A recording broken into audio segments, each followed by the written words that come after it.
Balik ka mga kapuso din sa GMA Regional TV Live maghiskutag kaon ning mga higayuna mga kapuso dinhi sa Sugbo ug ning panahon sa ECQ dunay inisyatibo nga gilusad sa mga Sugboanon nga nagpakabana aron pagtabang sa pagpakaon labi na sa mga frontliners hining gubat batok sa COVID-19. Mao kini gitawag nila nga Cocina Collective. Ning mga oras atong mahinabi karon kanhi Tourism Officer Joselito Boboy Costas nga mo'y convener ning maong advokasya. Good morning, Sir Boboy. Good morning, Nico. No, it's nice to see you again, and good morning to all our televiewers from the Central and Eastern Visayas. Thank you so much, Sir Boy, for joining us. Nice to see you again. Can you tell us more about this advocacy ninyo, sir, ang inyong gibuhat karon nga programa Cocina Collective?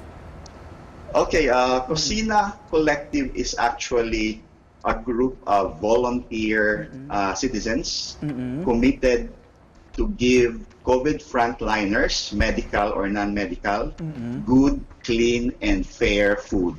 Our collaboration has started since 2016, and we wanted to continue it, especially now in these trying times.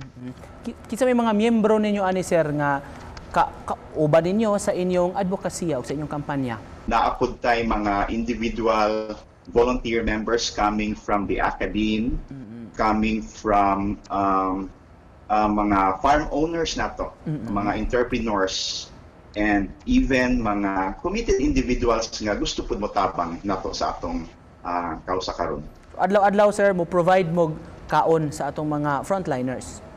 Yes, Mondays to Saturdays ra niko kay ganahan pud taon nimo pahuway no kay imagine ang atong volunteers, they go to hospitals, beneficiary hospitals, kadua sa kaadlaw, no? First in the morning for the morning shift, and second in the afternoon for the afternoon and evening shifts na mga snacks.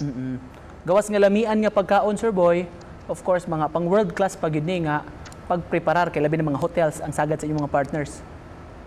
Yes.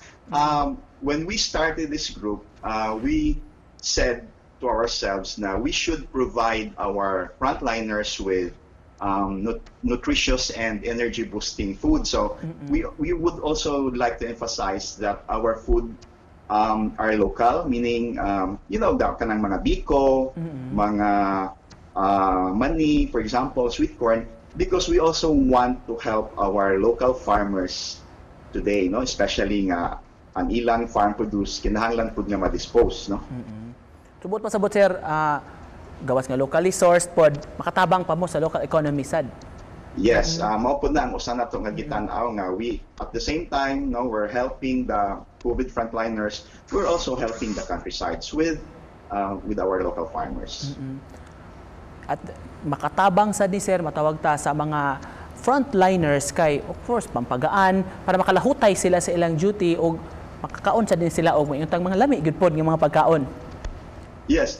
In fact, every weekend, mag-menu planning me. So, our chefs schedule or plan what will be the snacks in the coming week with the supervision of a volunteer nutritionist who's also a farm owner in the person of Miss Eliano Rivera of Healing Presence, who's actually been, very active since day one. What's next for the group, sir? Ma-extend pa man ng ECQ, padayon gihapon ta ani sa atong advocacy o unsaon pag-source out pa gyud sir sa atong mga ingredients, sa atong mga gamit pangluto. Nico, we hope this health crisis will end soon, no? Because nobody wants this. But for as long as we still have the support of the volunteer individuals, we still have the support of our donors, no? We will continue this. We will continue with feeding our COVID frontliners for as long as there is a need for them to have that nutritious and energy boosting snacks. Finally, sir, basig doon na kay gustong panawagan pa sa mga basig doon na pa yung mga ubang sektor nga willing sab mutabang nining inyong inisyatibo. Yes, I'm calling every Cebuano, no, or kinsay malumo ang kasing-kasing din no nga nagkinalan pa ta og tabang alang sa atong mga frontliners.